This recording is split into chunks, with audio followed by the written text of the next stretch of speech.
السلام عليكم صاحب رجال لو muuqaal ayaa maanta kula wadaagayaa labadaba aniga dimiirkay way kacsan xagga nolosha waxaan jeclahay in dimiirka kicin doonaan muuqaal koowaad wuxuu ka hadlayaa in noloshu ay tahay nolol loo rafaado loo silco kadib aad raaxo gaari doontid midna wuxuu ku tusiyay in noloshu ku imaan fadhi iyo raaxo iyo waxbarasho inay ku imaan adduunku dadka heer gaaray ee maanta la yaqaano ma jiro wax jacayl soo baxay waa dhif inta jacayl soo baxay balse in kasta nolosha uu jimhadeeyo waxa uu ka soo galaa wadooyin badan ee kama soo kala hal wado muuqaalkan ugu horeeya wuxuu noqon doonaa yar Soomaaliyeed oo asagoo tobnaada ama 12aada sameeyay oo isku day inuu sameeyo system iyo shirkado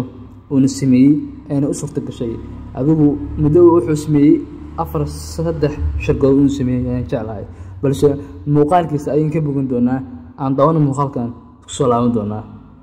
marka saddexdii hore ee shirkadood ee daaha iyo shirkada ugu dambeysay ee hadda sameysay daafurtay Skilab intuba waa kuwa ku shaqeeya marka hab online oo tiknoolajiyada ku saabsan hadaba dadka waxay isweydiinayaan ama sheekada cajiibka ay waxa weeyaan in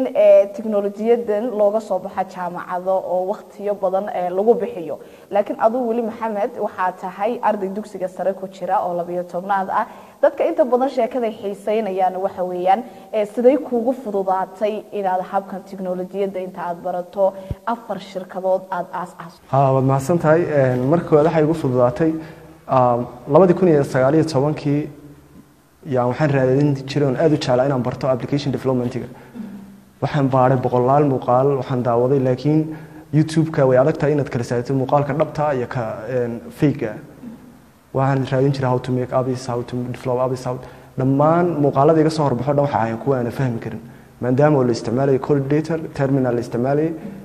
coordinator la isticmaalayo ma ahayn kuwa aan fahmayo sida u shaqeynayaan sida loo dhisi karo iyadoo sidii tahay oo rabo inaan application design ugu jirto yaa waxa la galay 2020kii coronavirus dhacay fasalka tobnaad ah marka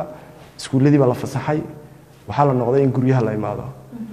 markaas cilmigii xogaa waxaan yar baaray sidoo u shaqeeyo sida loo dhiso waxaan ogaaday in everything oo la dhisayo application technology-da khuseeya ay marka hore u tahay in soo barto luqadda lagu sameeyo kadib baa waxaan sameeyay hadaba way u jeedaa yarkan asagoo 12aada ayuu system sameeyay iyo shirkado sameeyay hadaba muuqaal kale aan ku tusto Maxamed halgiisa waxa ka dhisan doontaa in noloshu ay tahay nolol halgan ah oo loo rafaado loo sulco kadib aad helaysaa waxa boqolkiiba hal ayaa nolosha ku yimaada nasiib balse ma badna boqolkiiba hal hadba dareemka boqolkiiba hal marka in nolosha u rafaado oo u sulcdo waa wax adigu kugu waajiba siiba wax aad jeceshahay yarkan asagoo aan jaamacad gaarin oo waliba takhasus iyo faculty aamin dooran ayaa wax uu sameeyay in uu tiknoolajiyada wax ka barto oo waliba system asaga uu sameeyay iyo shirkado uu sameesto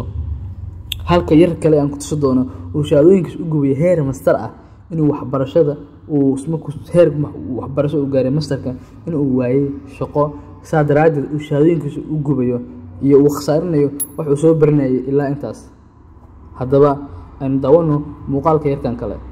maxay maan moodayaan qalin maanta wax lagu waayo laakiin maxay qabiil wax lagu helayo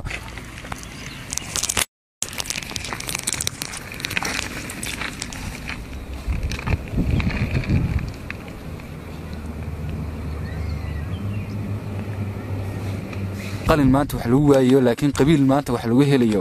maanta waxaan leeyahay anuu shahaadooyinkayga mastertadii digriigayga labadaba halkaas ku gubaya asaba wad u jeedaa yarkan wuxuu yiri shahaadooyinkii wax u gubayaa maadaama aan ku waayo shaqadeedii iyo aqoonteedii qalin in wax ku waayo qabiil wax ugu raadinayo Soomaaliya wiligeed caada ay u lahayd qabiil iyo qalin in isku meel gelin qabiil wiligeed Soomaaliya ku jiray waxna waa lagu didi jiray waxna waa la siin jiray balse inaad nolosha ka gaarto qabiil iyo qalin midna kama hortaagna adiga oo nolosha haad u aragto nolosha hal wada laga soo galo heer asigu wuxuu soo gaaray master ah balse waxa jira dad aan heer soo gaarin jaamacadeed oo uga haray sanadkooda jaamacadda uga haray dugsi sare uga haray dugsi hoose ee nolosha waxbarashada haddana dad lagu xisaabtamo oo caalamka iyo Soomaaliya wax ka beddelay ay yihiin balse ma aha nolosha in hal wada ka soo gasho halka wado ahayd tii ay la waagi raantada soo bilowday adduunku waa halgan waa rafaad waa sida waa inaad wax noloshaada aad halgantid si noloshaada wax u heshid mooyee inaad adigu inta ka soo baxay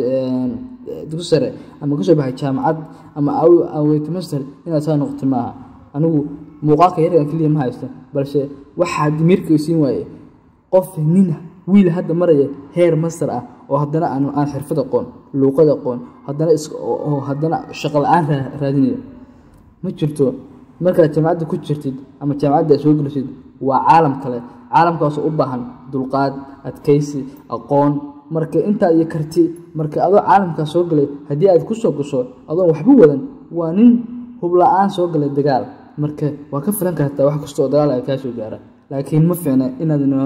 nolosha hal wada ka soo gashid waa inaad wadooyin badan ka soo gashaa si aad noloshaada heer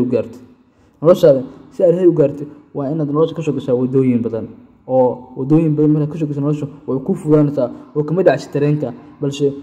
dhihin heerkaas ayaa maraysaa maanta shaqada ma qaban kartid wax kasta oo shaqo waa qaban kartaa mar haddii ay tuugsanin shaqo kasta waa qaban kartaa waana ku xalaal hadda teknolojiyada ayaa waxay noqotay wax kasta adoo xaafadada jooga ayaa shaqayn kartaa dad la shaqayn kartaa dad wax bari kartaa wax baran kartaa marka in nolosha heer gaartay waa wax ayuu ku muhiim ah haddii aad jaamacad gashayna kaba sii daran caalamka aad soo gashay waa caalam la jimhadeeyo la dagaalamo la xifaaltamo waxa la barto marka isku day inaad noloshaada heer ka gaarto haddii aad jaamacadda bilaawsid iyo haddii aad dhigataba iyo haddii aad dhamaysaba marka intaas waxay iga dhiirigelin muuqaalkana maanta halkaas idinku ogyahay. Asalaamu calaykum waraxmatullaahi wabarakaatuh.